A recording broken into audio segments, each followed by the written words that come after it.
The advice I have if you're preparing for mediation would actually start the night before. Make sure that you stay well hydrated, take a nice calming bath, shower, whatever you like to do. Make sure you get plenty of rest because it can be a tedious process. For mediation itself, dress comfortably. It is not a formal process.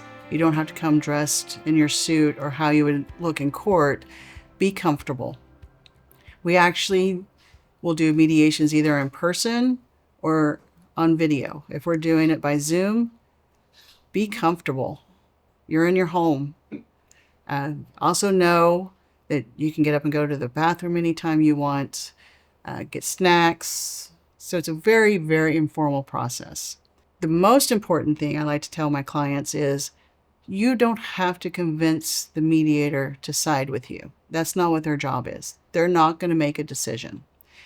This is all about getting communication to a point that the parties can reach an agreement. Try not to stress about it.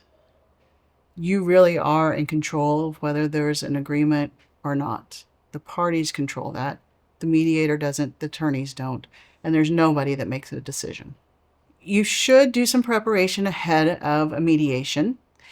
One of those things that I like for my clients to do is to imagine, to visualize if they went to court and the judge gave them 100% of everything that they wanted, what would that look like?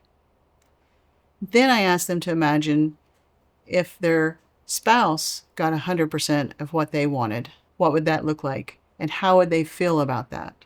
And then I ask them to determine where that middle ground is, to figure out what your non-negotiables are, what you're willing to give up in order to get some of those non-negotiables. Because neither party should be 100% happy with what the outcome is of mediation, but neither party should be 100% dissatisfied either. Pre-mediation preparation is very important. It is important to know what your assets are, what your debts are, and an idea of what you want to have happen with the children.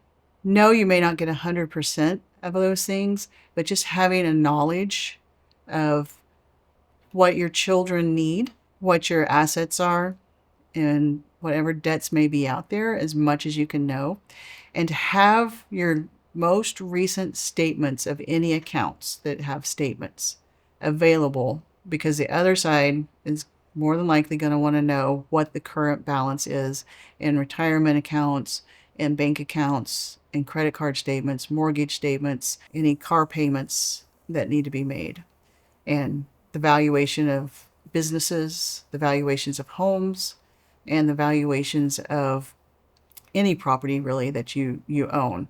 Have an idea of values on cars, boats, motorcycles, that sort of thing going in, so one side isn't controlling the narrative. Mediation is a negotiation process, and that means both sides have to give in order for there to be an agreement. One side should never get 100% of what they want.